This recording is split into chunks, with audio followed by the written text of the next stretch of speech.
Nounness is the state of ideal attention. That is, it is a state of being where all that exists is the present moment, without any thought of past or future. It is paying total attention to what you are doing in the moment that you are doing it. If you are eating, for example, just eat. If you are reading, just read. If you are eating and you are thinking about your bills or what is on television tonight, then you are not in a state of nounness. If you are reading and you are not totally concentrating on the act of reading, then again, you are not in the present.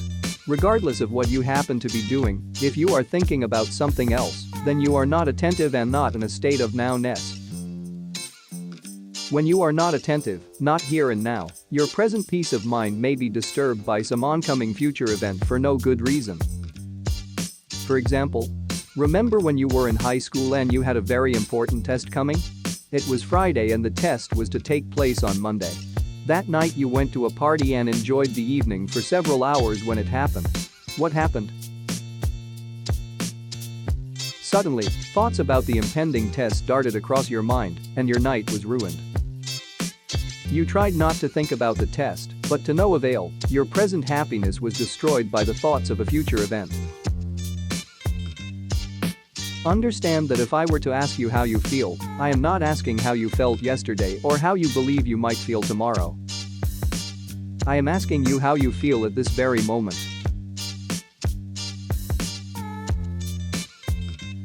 If you were to answer me by saying, "At the present moment I feel fine," then you are fine because now is all that exists.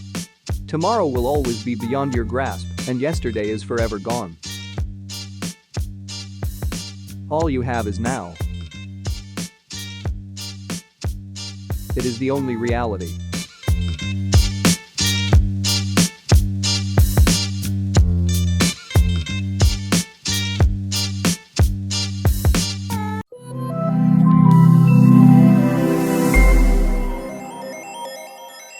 Self-improvement. Improvement of one's condition through one's own efforts. I often see myself as somewhat contented with my life the way things are, but of course it's hard to think of anything else when there are real issues to be discussed. Still, I aspire for something deeper and more meaningful. So, we're all pelted with problems. Honestly, it shouldn't even bother or even hinder us to becoming all we ought to be. Aspirations as kids should continue to live within us, even though it would be short-lived, or as long as we could hold on to the dream. They say you can't teach an old dog new tricks, or can they? 1. What do I really want? The question of the ages. So many things you want to do with your life and so little time to even go about during the day. Find something that you are good at can help realize that small step towards improvement. Diligence is the key to know that it is worth it. 2. Should I really change? Today's generation has taken another level of redefining self, or at least that's what the kids are saying. There are far worse things that they could have had than acne or maybe even promiscuity. So how does that fit into your lifestyle? If history has taught us one thing, it's the life that we have gone through. Try to see if partying 70s style wouldn't appeal to the younger generation. But dancing is part of partying. Watch them applaud after showing them how to really dance, then break their bones in break dancing. 3. What's the bright side in all of this? With so much is happening around us, there seemed to be no room for even considering that light at the end of the tunnel. We can still see it as something positive without undergoing so much scrutiny. And if it's a train at the end of the tunnel, take it for a ride and see what makes the world go round. 4. Am I comfortable with what I'm doing? There's always the easy way and the right way when it comes to deciding what goes with which shoes, or purse, shirt and whatnot. It doesn't take a genius to see yourself as someone unique, or else we'll all be equally the same in everything we do. Variety brings in very interesting and exciting questions to be experimented. 5. Have I done enough for myself? Have you, or is there something more you want to do? Discontentment in every aspect can be dangerous in large doses, but in small amounts you'll be able to see and do stuff you could never imagine doing. 6. Am I happy at where I am today? It's an unfair question, so let it be an answer. You love being a good and loving mom or dad to your kids, then take it up a notch. Your kids will love you forever. The same goes with everyday life. Do you earn enough money? Hate your job?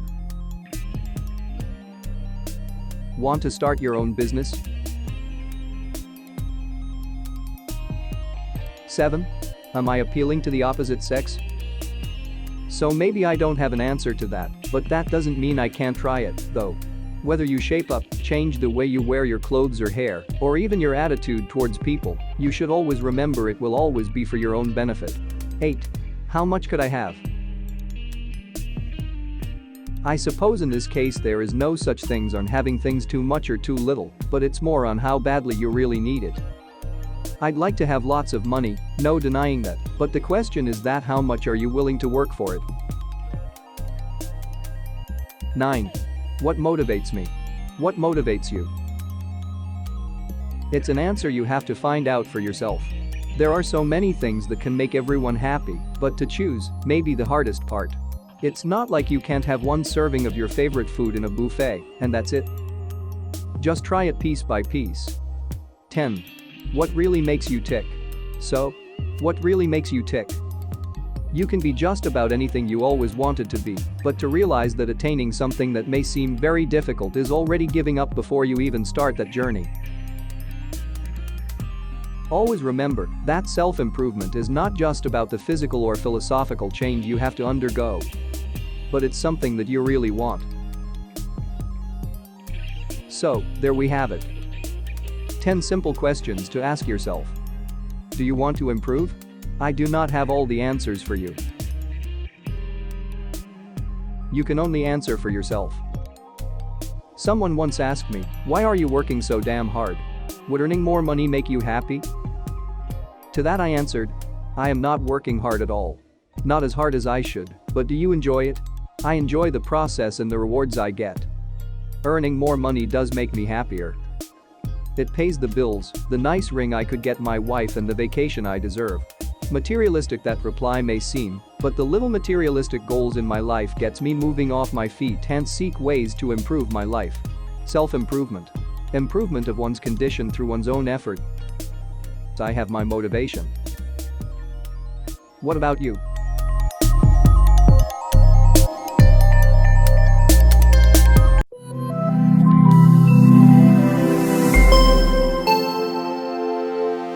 These days there's a mad rush to be purpose-driven, and I wholeheartedly agree. It is better to be purpose-driven than going in reverse or stuck in neutral. However, why would I be content to be just purpose-driven and not living my life's purpose on purpose? I believe the real reason most people are okay with being just purpose-driven is because they don't know how to identify their real purpose for existing or what purpose means when it relates to individuals. If you're watching this video, this is the day that was created for you to begin living your life with a purpose on purpose. The word purpose can be substituted for a number of words, some of which could be reason, intention, intent, use, idea, objective, aim, function or determination. In my opinion, a purpose is the reason why you exist to fulfill a specific task that only you can fulfill at a specific time and season here on the earth. A purpose should not, but oftentimes are confused with a person's call. Purpose and call are different. A call is a particular business, occupation, profession or trade. Once again, purpose is your intended reason for being. Most people live out their lives fulfilling their call, not their purpose. They have prepared themselves for a chosen field or profession. Since they do not know their purpose, they work in that field unhappy for many years and retire. They never venture out to find out what makes them happy. I finally mentioned the operative word happy, not just purpose. Although happiness is evident when you are fulfilling your purpose, there are several other key virtues that will accompany happiness. First, how do we begin to find what our purpose is in life? Why are we here? Like everything else in life, finding your purpose begins with finding and understanding of who you are. Understanding oneself is a process that most people neglect or choose not to go through. Understanding who you are as well as self-examination and evaluation is the beginning of identifying your purpose. It is important you get a mental picture of what you look like living your purpose now. I believe one of the most powerful forces in the universe is love. And another is our ability to choose our own thoughts. A single action is derived from a thought. One of my favorite sayings is, "The me I see is the me I'll be." In other words, I must begin to see myself as I want to be and not as I am. Once you can mentally see yourself living your purpose, those very images and thoughts you have about yourself will begin to draw the desired thought patterns and behavior into your life that will produce what you desire. Determining to change your way of thinking about yourself is paramount if you want to find your purpose. Another important area for identifying your purpose is discovering the spiritual part of you. You must become spiritually centered and develop a spiritual relationship with God. Some people don't believe that there is a God, but just because the belief exists does not mean that the belief is truth, and nor does it mean that God does not exist. Research has suggested that people who have engaged and nurtured a personal relationship with God live healthier, happier, successful and longer lives than those who do not. It is out of the spiritual that you will determine and establish your moral and value system. Your own beliefs of right and wrong, and live your life according to those very beliefs without compromising them for anyone. And as you continue on the path to living your purpose, don't forget to mentally see yourself purpose living. At this point of discovery, you will start to identify your passion if you don't already know. What is it that gives you a burning desire to fulfill or complete in life? If you are driven with passion to do certain things and you are really focused on these things as well as get great fulfillment and enjoyment in doing them, then you may have identified your purpose. However, most have not arrived to this place unless they understand the importance of relationships and serving others. Along with developing relationships and serving others, you must also master the art of effective communications and setting boundaries. Learning how to effectively communicate in all of your relationships will enable you to successfully set boundaries. Setting boundaries will bring and give you the respect you need to have long, successful and lasting relationships. These same boundaries will also help you in accepting and respecting the boundaries of others. Once you are confident in your relationships with boundaries, you are now ready to reevaluate and establish your goals. A goal can be the same as a purpose, but try looking at goals as an outline of achievements to your path. Let goals be nothing more than categories and subcategories of the outline in which you have created. With this same outline, now you can begin to roadmap your success of accomplishing these goals step by step. Finally, finding your purpose in life is not a secret, nor is it a complicated task. It does, however, require a commitment and dedication on your part to transform yourself from the inside out, from a purpose given into a life with a purpose that you're living.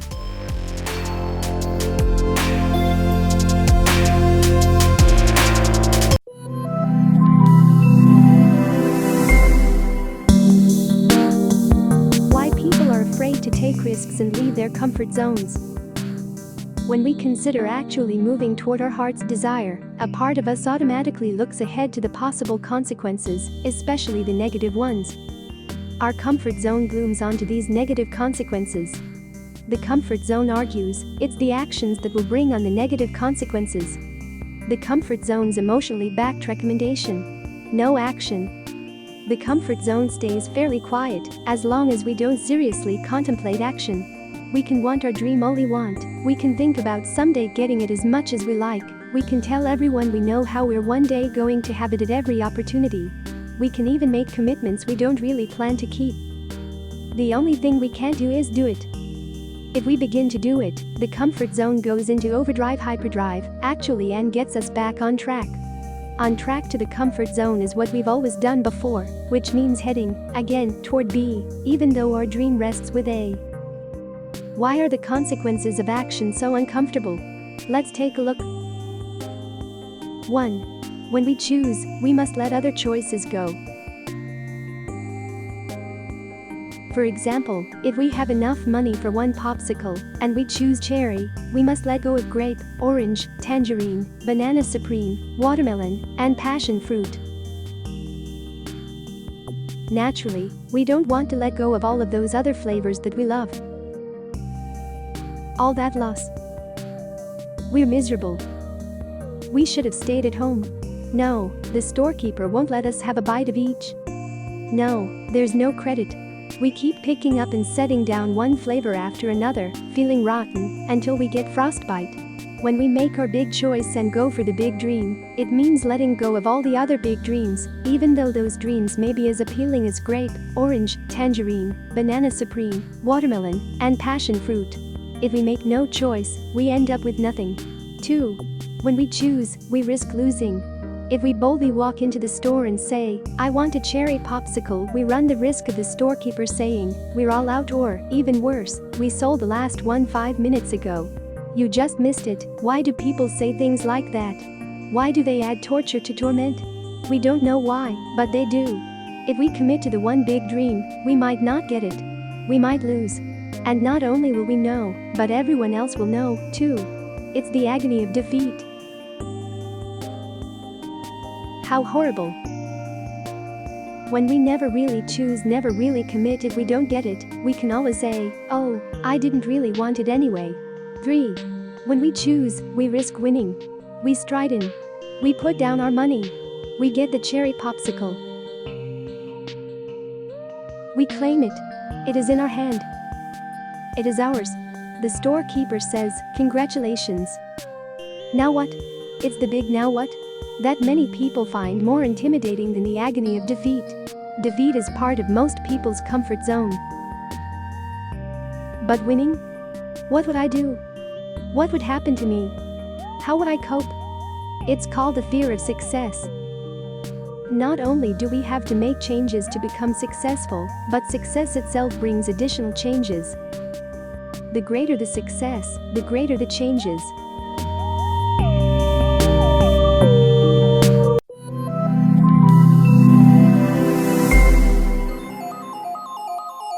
Many people think that creativity is a trait that is only reserved for people who are born with the talent. That it is a child's natural talent, a gift if you would call it, and like beauty, it is not possible to nurture and develop it. That it can't be taught by any means. Well, I do not think so. I believe creativity is a skill that can be taught and developed to anyone, especially children. The main reason why I think children are more suited to creativity training is because children are not exposed to the world around us as much as we adults do. They may not have comprehended every facet of life as we adults know. They do not have the subconscious mindset that we adults do. Take for example, you have an idea that you think is brilliant, yet your subconscious mind is also telling you that if you told others about your idea, you will be laughed at and ridiculed. As a result, over time, your creativity may have suffered or suppressed. For children, their subconscious mind has not been fully developed yet. They still do not have the ability to tell whether something they have in their mind will be laughed at by others. For us adults, we have a certain structure in life. We are expected to behave and think in a certain way, or we will become society's outcast. Being fearful of being outcast, whether it be by your friends, family, colleagues, or associates, forces us and our minds to conform to a certain way of life. It can be a detriment to your creativity. Over mind, this certain way of life becomes ingrained into us and our subconscious mindset. With that said, that does not mean adults can't develop their creativity. Just that it may take a longer time and the results may not be apparent.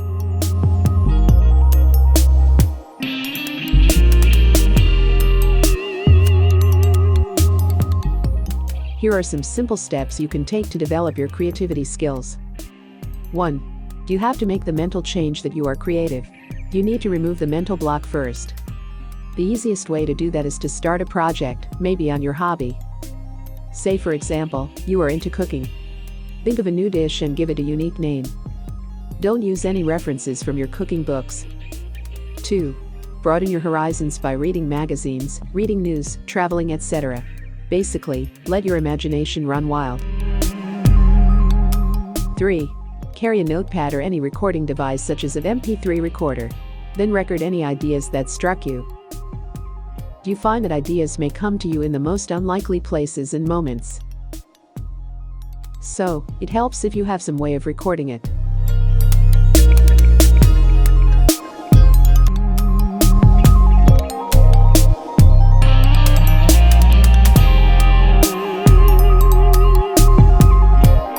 Thanks for watching. Hit the like button. Share with your friends. Subscribe to our channel for more videos like this.